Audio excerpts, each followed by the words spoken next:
All right, we're going to close out the Vietnam War with the years of Richard Nixon up through the end of the fall of South Vietnam.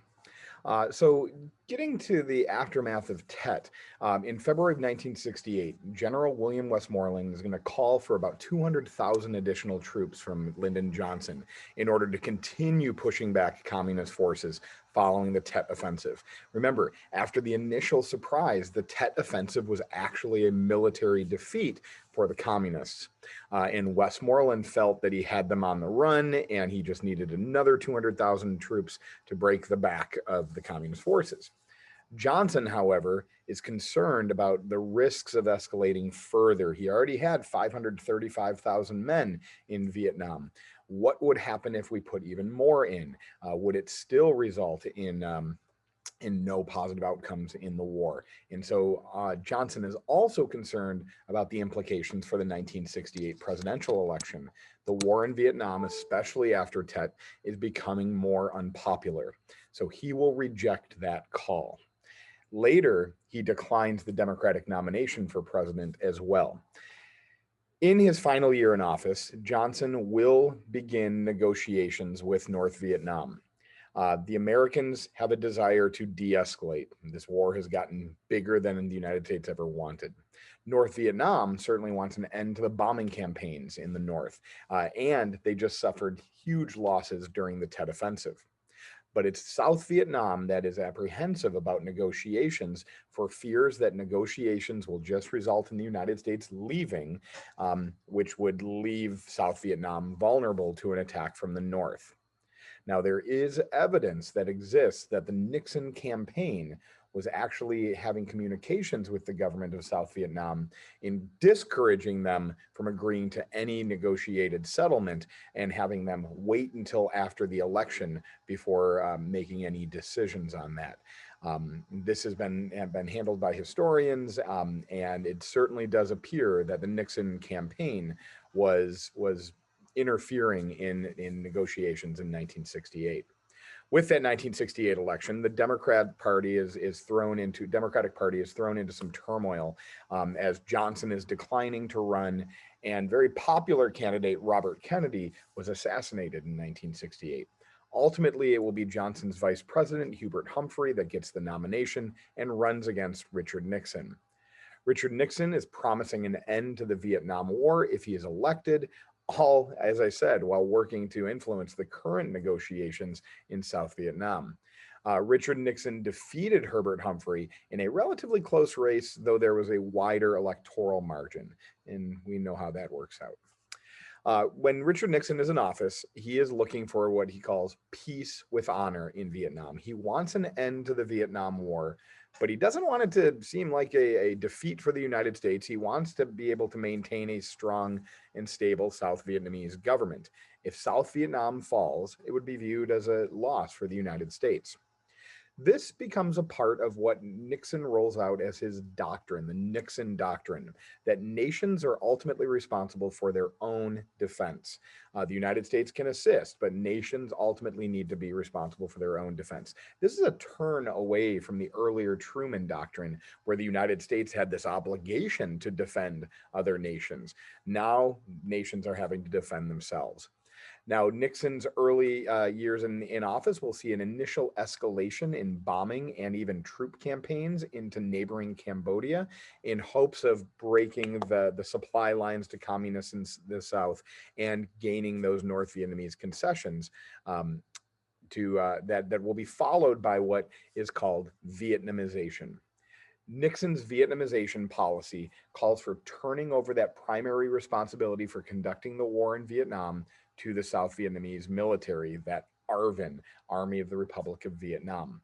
The United States, over Nixon's administration, will draw down troop numbers while continuing to offer support, especially air support, for the South Vietnamese government in this war. Air raids of North Vietnam and air support of ARVN forces absolutely continue to keep pressure high. All the while, after the Tet Offensive, even more anti-war protests are continuing to grow in the United States, calling for an immediate withdrawal from Vietnam. The war is getting more unpopular. In Nixon's last year of his first term, 1972, new talks will take place, this time in Paris, when the three parties will sit down for negotiations. Neither side is willing to compromise. The North wanted representation in the government of the South. The battlefield was still active. American bombing campaigns are going to be continuing. In fact, some of the biggest bombing campaigns of the war, starting with what was called Linebacker 1 from May to October of 1972. And at this point in Cold War history, the United States is actually experiencing what is known as détente, or an easing of tensions with some of our Cold War adversaries. In this case, with China, the United States is having better relationships with China in hopes, in part, of having the Chinese try to influence the North Vietnamese to try to agree to some kind of negotiated settlement in Vietnam. By October 31st, about a week before the presidential election, Henry Kissinger, who had been America's chief negotiator in Paris, announced that peace is at hand in Vietnam. This was a week before the election, absolutely mentioned at this time to have the American public believe that the war in Vietnam was going to come to an end. This, despite the fact that the South had not agreed to these October agreements. The expectations of that agreement helped Nixon win a landslide victory in the November election. Linebacker 2 air raids would begin in late December, that would push South Vietnamese president to sign the agreement, like this, hey guy, we are going to support you, we're not abandoning you, look what we can do, we can drop even more bombs on North Vietnam. The United States assured the South that they would respond with force if the North violated these October agreements. And so, reluctantly, South Vietnam and their president, too, and North Vietnam and the United States will agree to what are called the Paris Peace Accords on the 27th of January, 1973. These call for all American troops to withdraw from Vietnam, and both North and South Vietnam would respect that dividing line of the 17th parallel. Yeah, that's where it was at the beginning of all of this. So this last 10 years of conflict really amounted into nothing, except for countless dead. The release of American prisoners of war was called for in the Paris Peace Accords. And as I said, South Vietnam would reluctantly sign, fearing that the United States was just going to sign and leave Vietnam without them. In December of 1974, North Vietnam will invade South Vietnam with 300,000 troops. This was certainly calculated in part with the understanding that the United States is in political turmoil at this point. December of 1974 is shortly after the resignation of Richard Nixon following the Watergate scandal. Um, New president Gerald Ford, who was Nixon's last vice president, has no power at this point to order troops back into South Vietnam. He goes to Congress to ask for approval, just as Lyndon Johnson had done in 1964, to support the South Vietnamese government as we had agreed. And the American Congress overwhelmingly refused to support call for aid. So no airstrikes from the United States, no military support whatsoever.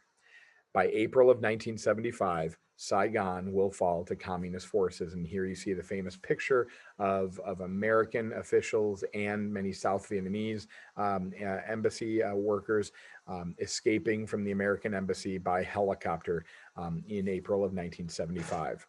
The division of Vietnam was over.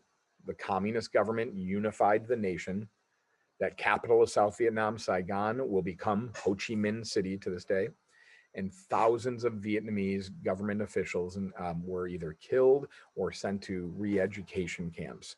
Many will flee South Vietnam as refugees, first to the Philippines, people that became known as the boat people of Vietnam, escaping South Vietnam by many cases rickety boats to try to get to the Philippines, and then on to the United States for many as refugees. And that's the end of the Vietnam War, with a unification of Vietnam by the communist forces of North Vietnam.